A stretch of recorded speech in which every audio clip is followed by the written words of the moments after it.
Dice la Biblia que estaban todos juntos, estaban reunidos juntos, compartían el mismo corazón, el mismo amor por Dios, la misma confianza en su promesa y la misma geografía. O sea, estaban en un mismo sentir. Y antes de que nosotros podamos ser llenados por el Señor, debemos de reconocer nuestro vacío espiritual. Debemos de reconocer la importancia de reunirnos para orar y buscar al Señor en obediencia. Estos discípulos hicieron exactamente eso, reconocieron que no tenían los recursos en sí mismos para hacer lo que podían o debían de hacer. O sea, ellos estaban con la promesa del Señor, pero entendían que no tenían los recursos. Y esto habla de una dependencia total y absoluta de Dios.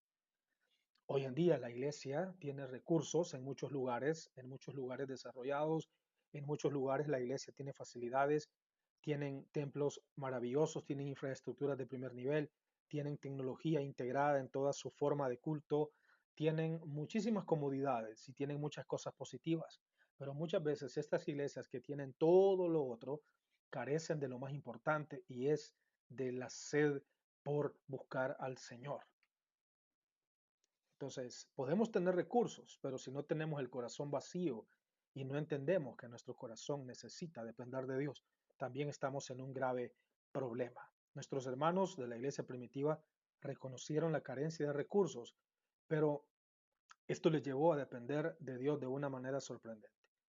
Dice también la Escritura que de repente vino del cielo un estruendo, la asociación del sonido de un viento recio que soplaba, el cual llenó toda la casa. Esta fue a una experiencia espiritual que tuvieron los discípulos con el derramamiento del Espíritu Santo de una manera inusual, porque recordemos que Dios es soberano y Dios no le va a pedir al hombre la opinión para adecuarse a la manera estructurada del pensamiento humano, y nosotros no podemos decirle a Dios cómo debe de hacer las cosas.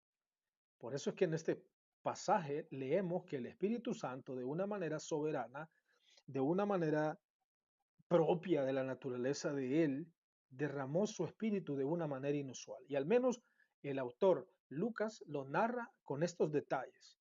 Probablemente esto tenga relación con el hecho de que tanto el idioma hebreo como en el griego la palabra espíritu como el Espíritu Santo es la misma palabra para aliento o viento. Esto también es cierto en el latín. Así que el estruendo del cielo era el sonido del Espíritu siendo derramado sobre los discípulos. Este estruendo de viento recio haría que cualquiera de estos hombres y mujeres que conocían las sagradas escrituras hebreas pensaran en la presencia del Espíritu Santo.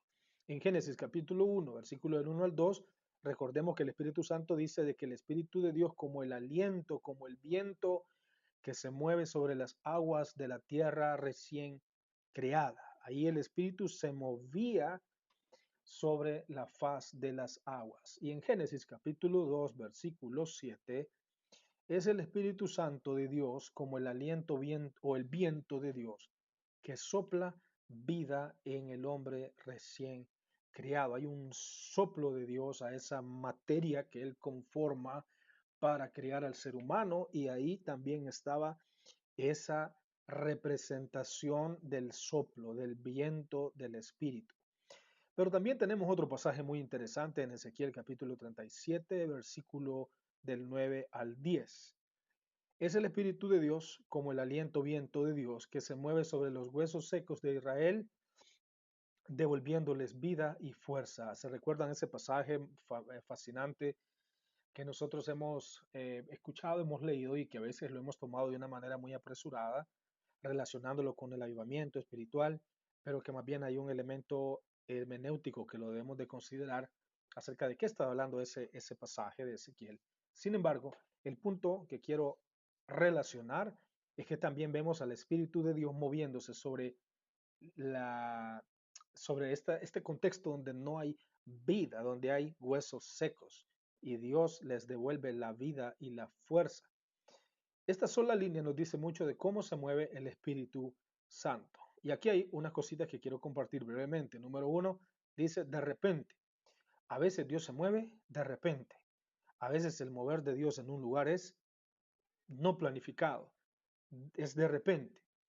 Y entendemos que Dios es un Dios de orden, es un Dios de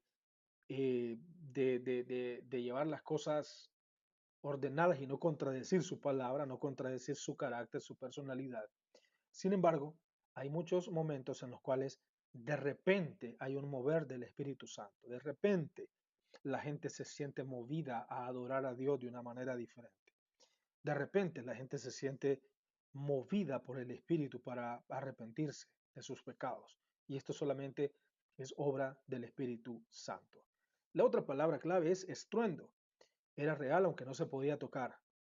Vino por los oídos, o sea, había este aspecto sensorial, ese estruendo que narra Lucas.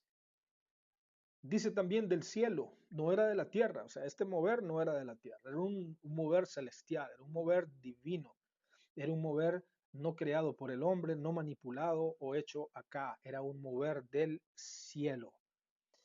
Y la frase o la palabra recio nos recuerda también la relación entre estar lleno de fuerza y viniendo con gran poder. O sea, que el derramamiento del Espíritu viene de una manera poderosa, viene de una manera repentina, viene de una manera en la cual nuestros sentidos o los sentidos de los receptores de ese momento no fueron incapaces de no percibir y explicar o expresar lo que estaban experimentando.